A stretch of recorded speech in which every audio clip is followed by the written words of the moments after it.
નમસ્કાર. રાજકોટની જનતાને જણાવતા આનંદ થાય છે કે અજુબો લઈને આવ્યો છો તમારી સમક્ષ. તમને જોઈને નવાઈ લાગશે કે હું તમને જે વિઝ્યુઅલ પહેલા બતાવું. આ એક ગાર્ડન છે, તમે જોઈ શકો છો. આ એક ગાર્ડન છે, તમને દેખાય તે ગાર્ડન છે. આ છે આપણે વગડ ચોકડી પાસે નવા 150 ફૂટ રિંગ રોડ. આપણે પાણીનો ટાંકો જે આવે છે, નવો ટાંકો હમણાં બનાવ્યો તે વોર્ડ નંબર 11 ની અંદર શ્યામલ ઉપરની બાજુમાં એક કોર્પોરેશનનું ગાર્ડન છે. અને આ સ્થાનિકોનો વિરોધ છે. તમે જોઈ શકો છો આ ગાર્ડન છે. ગાર્ડનની વિશિષ્ટતા એ છે કે આ ગાર્ડનની અંદર 75 લાખ રૂપિયાની ગ્રાન્ટ પાસ થઈ છે. 23-24 અને 24-25. આ 25 હમણાં પૂરું થઈ જશે. એટલે માનો ને કે આ ગ્રાન્ટ કદાચ વપરાઈ ગયું હોય અથવા તો જો ન વપરાણી છે તો પાછી વહી ગયા. જો કે અહીંના રહેવાસીઓનું કેવું એમ છે કે આ ગ્રાન્ટ વપરાઈ ગઈ છે. અને આ જે આશ્રમ વાળા વાવેલા છે એમને જે કોન્ટ્રાક્ટ આપેલો હોય કે તમારે ભાઈ ઝાડવા ઉછેરી દેવાના, તો એને ઉછેરી દીધા, બરોબર. એના ઝાડવા કમ્પ્લીટ થઈ ગયા. પાછળ ગાર્ડન હોય એટલે તમને ખબર હોય કે ગાર્ડનની અંદર ઘણી બધી વસ્તુ હોય. બાકડા હોય, આની અંદર જે હાલવા માટે ને આ જગ્યા બનાવવાની હોય. જો આ બનાવ્યો છે લેન, આ હાલવા માટે બનાવ્યું છે કે જે તમને દેખાતું નથી પણ છે. બાકડા હોય છે, હિંચકા હોય છે, લપટિયા હોય છે, આવું બધું હોય છે ગાર્ડનની અંદર.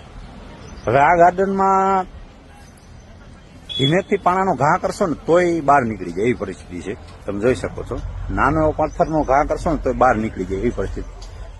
આટલા એરિયામાં 75 લાખ રૂપિયા ક્યાં નાખાય સરકારે? તો આ સરકારના મળતિયાઓને એક સવાલ થાય.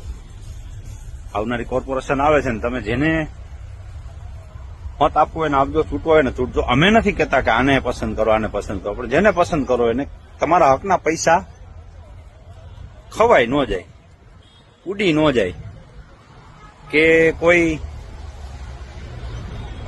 ના બંગલા ન બની જાય, એનું ખાસ ધ્યાન રાખજો. આવા અનેક ગાર્ડનો છે જે વોર્ડ 11-12 ની અંદર 12 નંબરમાં તો વેચાઈ ગયા છે. 11 નંબરનો હવે વારો છે કે 11 નંબરમાં અમુક જગ્યાએ ટીપી ફાઇનલ હતી એટલે ગાર્ડન ફાઇનલ નહોતી, પણ આ ગાર્ડન ફાઇનલ થઈ ગયેલા છે. આ ગાર્ડન બની ગયેલું છે એમ કહે છે. આ તો માત્ર એક ગાર્ડનની વાત છે. આવા તો અનેક કિસ્સાઓ છે કે જે કોર્પોરેશનના સાર્વજનિક પ્લોટ હોય, કોર્પોરેશનના જે કોમન પ્લોટ કહેવાય, કે જે સરકારે એરિયામાં ફાળવેલા હોય, જેની અંદર વિકાસના કામો કરવાના હોય. એમની અંદર શું હોય કે કોઈ સ્કૂલ બનાવવાની હોય, કોઈ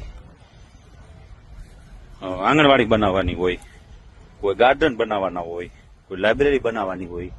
આવી બધી વસ્તુ, ઘણી બધી વસ્તુ આવે કે જેમના માટે આ ગાર્ડન, આ જગ્યાઓ ફાળવેલી હોય. હવે આ જગ્યાઓમાં હેતુફેર કરી અને કોમર્શિયલ આપી દઈએ. અને પછી ઘણી જગ્યાએ તો એવું જોવા મળ્યું છે કે આ ગાર્ડનની જગ્યા હોય કોર્પોરેશનની, એ માલિકીની થઈ જતી હોય છે. થોડોક ટાઈમ કોઈ અવાજ ન ઉપાડે એટલે માલિકીની બની જતી હોય છે. એટલે કહેવાય ને કે આખું ષડયંત્ર હાલતું હોય. હવે આ ષડયંત્રને નાથવું હોય તો આનો એક જ ઇલાજ છે. કાં તો તમે સવાલ કરતા શીખો અને કાં જે સવાલ કરે છે એને સપોર્ટ આપો.